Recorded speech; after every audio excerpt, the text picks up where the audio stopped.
Pemilu 1955. Jadi, berdasarkan Undang-Undang Nomor 7 Tahun 1955, pemilu tahun 1955 itu dilaksanakan dalam rangka memilih anggota-anggota parlemen, DPR, dan konstituante. Konstituante sendiri adalah lembaga yang memiliki tugas dan wewenang untuk melakukan perubahan terhadap konstitusi negara. Sistem yang digunakan pada pemilu 1955 adalah sistem perwakilan proporsional. Berdasarkan sistem ini, wilayah Indonesia dibagi menjadi 16 daerah pemilihan. Tapi pada akhirnya daerah ke-16 Indonesia yaitu Irian Barat gagal melaksanakan pemilu karena pada saat itu daerah tersebut masih dikuasai oleh Belanda. Sistem perwakilan proporsional merupakan sistem yang mengatur bahwa setiap daerah pemilihan nantinya akan mendapatkan sejumlah kursi berdasarkan jumlah penduduk dengan ketentuan setiap daerah berhak mendapat jatah minimum 6 kursi untuk khasnah pada setiap daerah pemilihan tersebut.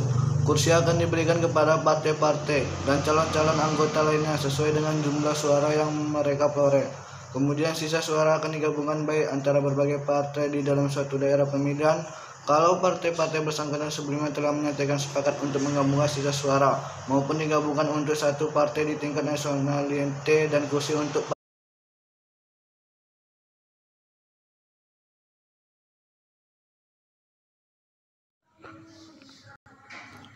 Pemilihan pertama awalnya direncanakan untuk Januari 1946, tetapi karena Revolusi Nasional Indonesia masih berlangsung, hal ini tidak memungkinkan. Setelah perang, setiap kabinet memasukkan pemilihan umum dalam programnya. Pada bulan Februari 1951, Kabinet Natsir memperkenalkan RUU Pemilu, tetapi kabinet ini jatuh sebelum diperdebatkan dalam parlemen. Kabinet berikutnya yang dipimpin oleh Sukiman berhasil mengadakan beberapa pemilihan regional. Akhirnya, pada bulan Februari 1952, Kabinet Wilopo memperkenalkan RUU untuk pendaftaran pemilih. Diskusi di Dewan Perwakilan Rakyat tidak dimulai sampai September karena berbagai keberatan dari partai politik.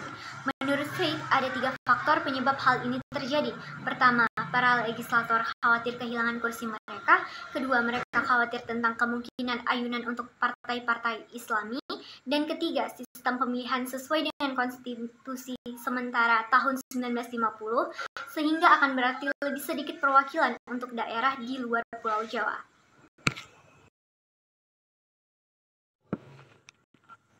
Pada 25 November, RUU Pemilu telah diajukan ke Dewan Perwakilan Rakyat. Setelah 18 minggu perdebatan dan 200 usulan amandemen, RUU tersebut akhirnya disahkan pada 1 April 1953 dan menjadi hukum pada 4 April. RUU ini menetapkan jumlah keanggotaan legislatif di mana satu anggota legislatif untuk 150.000 penduduk dan memberikan hak untuk memilih bagi semua orang yang berusia di atas 18 tahun atau yang pernah atau sudah menikah. Begitu RUU itu disahkan, kabinet mulai menunjuk anggota Komite Pemilihan Pusat. Hal ini dilakukan untuk memiliki satu anggota dari setiap partai pemerintah dan ketua independen. Namun, Partai Nasional Indonesia atau PNI memprotes bahwa mereka tidak memiliki anggota dalam komite. Dan perselisihan ini masih belum terselesaikan ketika kabinet itu jatuh pada 2 Juni. Pada tanggal 25 Agustus 1953, Perdana Menteri baru Ali Sastromi Djojo mengumumkan jadwal persiapan untuk pemilihan selama 16 bulan mulai bulan Januari 1954. Pada tanggal 4 November, pemerintah mengumumkan Komite Pemilihan Pusat baru yang diketuai oleh anggota PNIS Hadi Kusumo dan termasuk semua partai yang diwakili di pemerintahan yaitu Nahdlatul Ulama atau NU, Partai Serikat Islam Indonesia atau PSII, Partai Rakyat Indonesia atau PRI, Partai Rakyat Nasional atau PRN, Partai Buruh dan Barisan Tani Indonesia atau BTI, serta beberapa partai pendukung pemerintah seperti Persatuan Tabiah Islamiyah atau PERTI dan Partai Kristen Indonesia atau PARKI.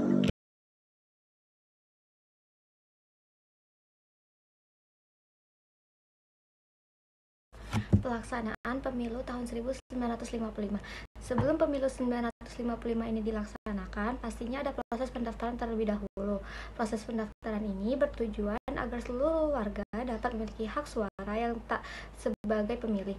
proses pendaftaran ini dilaksanakan sejak bulan Mei 1954 dan selesai pada bulan November 1954.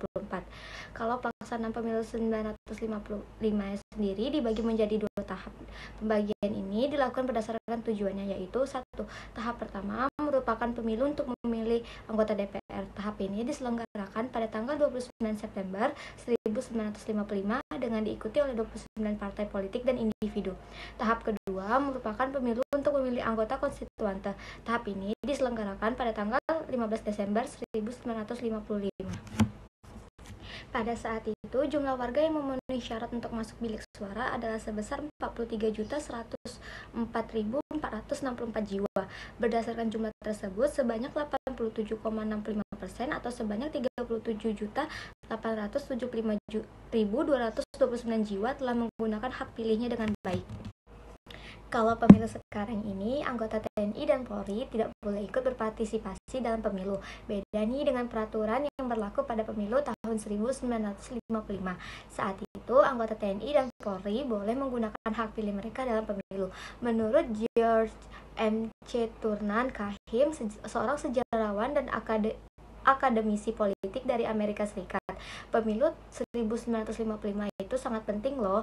Pasalnya, dengan terlaksananya pemilu 1955, kekuatan partai-partai politik di Indonesia jadi bisa teratur dengan lebih cermat dan parismen yang dihasilkan pun juga lebih bermutu. Hal ini dikarenakan wakil yang duduk di parlemen adalah orang-orang yang dipilih oleh rakyat, sehingga mereka lebih memiliki rasa tanggung jawab dalam menjalankan tugasnya. Penyelenggaraan pemilu 1955 menelan biaya sebesar Rp479.891.729. Total biaya tersebut digunakan untuk kebutuhan perlengkapan teknis seperti pembuatan kotak suara dan honorarium panitia penyelenggaraan. Jumlah ini dinilai terlalu mahal mengingat lambatnya unit-unit kerja panitia pemilu pada saat itu. Selain untuk memilih anggota DPR dan konstituante, pemilu juga diadakan untuk memilih anggota DPRD. Tapi pemilu untuk memilih anggota DPRD dilaksanakan 2 tahun setelahnya, yaitu pada tahun 1957. Pemilu untuk memilih anggota DPRD dilaksanakan dalam 2 tahap. Tahap pertama berlangsung pada bulan Juni 1957 untuk wilayah Indonesia bagian Barat, sedangkan tahap kedua berlangsung pada bulan Juli 1957 untuk wilayah Indonesia bagian Timur.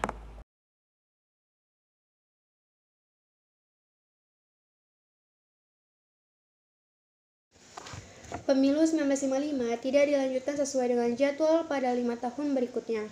Hal ini dikarenakan pada 5 Juli 1959 dikeluarkan dekret presiden yang membubarkan konstituante dan pernyataan kembali Undang-Undang 1945. Kemudian, pada tanggal 4 Juni 1960, Soekarno membubarkan DPR hasil pemilu 1955 setelah sebelumnya Dewan Legislatif itu menolak RAPBN yang diajukan pemerintah. Presiden Soekarno secara sepihak melalui Dekret 5 Juli 1959 membentuk DPR gotong royong atau DPR GR dan MPR sementara, yaitu MPRS, yang semua anggotanya diangkat presiden.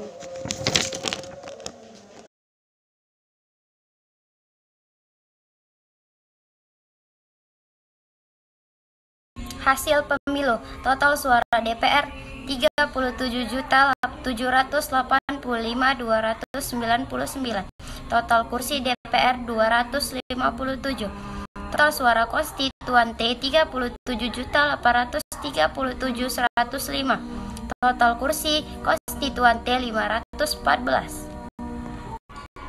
Kesepian tanpa kekasih cukup sekian, terima kasih.